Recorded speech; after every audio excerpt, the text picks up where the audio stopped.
Samsung's budget smartphones haven't really been exciting since forever. But that's about to change. Samsung has launched the new Galaxy M series of smartphones in India, and well, we have them here, so let's take a look.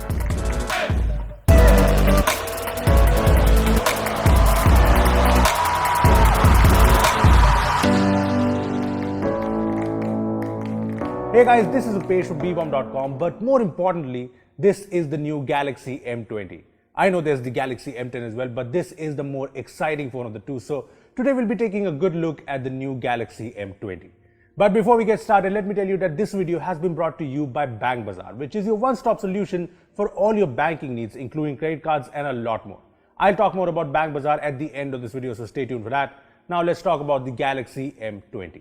So this is the new Galaxy M20 and it's a pretty striking looking smartphone, at least from the front. This is the first Samsung smartphone to incorporate some kind of a notch, and I'm glad they went with this teardrop notch design, since it's definitely better and less intrusive than other implementations.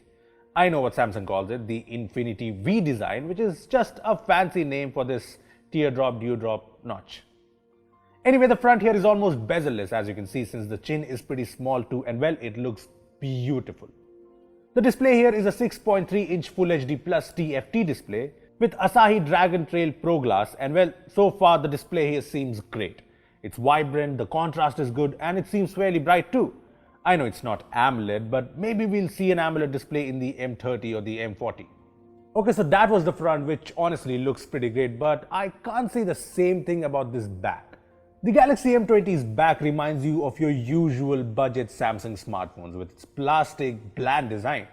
It's just not attractive enough, especially when you put it against the likes of, say, the Redmi Note 7, the Zenfone Max Pro M2. As you can see, the glossy plastic back of the Galaxy M20 just fails to stand out. However, moving on from the looks, the design here has pretty much everything. There's the fingerprint scanner on the back, which seems fast enough, but so far it has been a little awkward to use thanks to its higher positioning. Let's hope I get used to this. There are also the usual buttons, the triple slot for dual SIMs and micro SD, and on the bottom we have the headphone jack and the USB-C port. Yes, the USB-C port, and that is super impressive. And well, it just shows that Samsung has heard the feedback, so I definitely like this. Overall, the design on the new Galaxy M20 seems great. Yes, the back is fairly bland and unattractive, but the front looks beautiful, and unlike previous budget phones from Samsung, it's got almost everything. Yes, there's no notification LED, but I guess that's a sacrifice Samsung made with the Infinity V design. Moving on to the performance now, and this is one area where previous Samsung budget phones were, how do I put it, terrible. Well, the Galaxy M20 packs in the new Exynos 7904 octa-core chipset with up to 4 gigs of RAM. We have the 4GB RAM variant of the phone, and well, let's start with the benchmarks. So here are the Geekbench scores of the Exynos 7904 on the M20, the Snapdragon 660 on the Redmi Note 7, the underclocked Snapdragon 660 on the Max Pro M2, and the Snapdragon 636 on the Nokia 6.1 Plus. Now, it's clear that the single-core scores of the M20 are comparable to the Snapdragon 636, but the multi-core scores fall behind. But hey, I'm not going to judge the Galaxy M20 just from the benchmark scores. Anyway, in my brief usage of the phone, usual day-to-day tasks have been fairly smooth, and even the gaming performance has been fine, be it while playing Asphalt 9 or PUBG Mobile. And if you're wondering, here are the default graphics settings of PUBG Mobile in the Galaxy M20.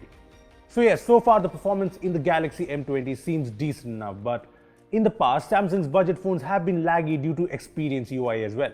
Well, the Galaxy M20 comes with an optimized Experience UI 9.5 on top of Android 8.1 Oreo, and it's said to be a cut-down, refreshed version of the UI. Well, we'll see about that, but when it comes to the features, there's no Bixby here or Samsung Pay, but you get features like Face Unlock, which works pretty well, and shows this really cool effect around the notch when unlocking the phone. It's pretty cool, right? Experience UI 9.5 also features navigation gestures from One UI, which are basically 3 swipe gestures to replace the 3 buttons at the bottom. I'm not a big fan of these gestures, but it's fine. There's also the Game Tools feature, which brings various shortcuts you can use during gaming to record gameplay, take screenshots, lock navigation buttons, and do a lot more. So to conclude things on the performance front, yes, the benchmark scores on the Galaxy M20 are underwhelming. And yeah, it's optimized Experience UI 9.5, but it still is Experience UI. So I'll reserve my final judgment for our full review. Let's get to the cameras now, which has traditionally been the strong point of Samsung budget phones. The Galaxy M20 features a 13 megapixel f1.9 primary sensor with a 5 megapixel f2.2 ultra wide sensor.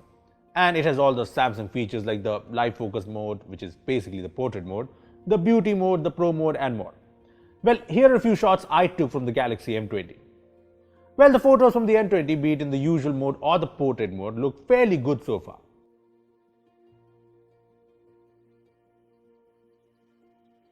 Plus, there's the wide angle lens, which results in some really cool photos, so there's that.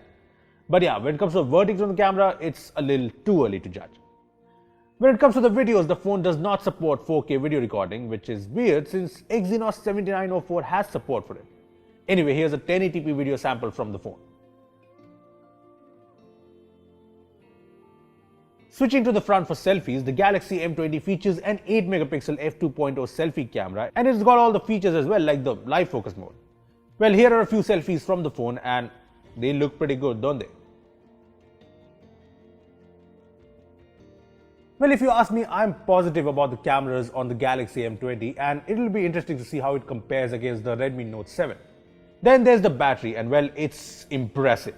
The Galaxy M20 packs in a massive 5000 mAh battery that should last you a couple of days with ease. Plus, there's fast charging support on board, and unlike other manufacturers, Xiaomi, Samsung has bundled a 15-watt fast charger in the box, which is honestly super impressive. Seriously, kudos to Samsung for this. Lastly, there are a few things to note. The Galaxy M20 has dual VoLTE support, and there's the Widevine L1 license for HD playback in apps like Netflix and Prime Video. So that's pretty great.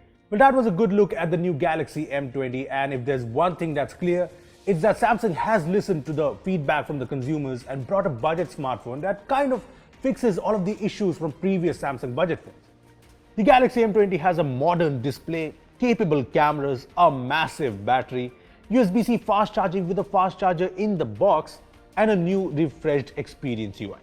It's still not perfect, the design seems rather bland, and there's still Oreo on board, with leaks suggesting that the Pi release will come in August.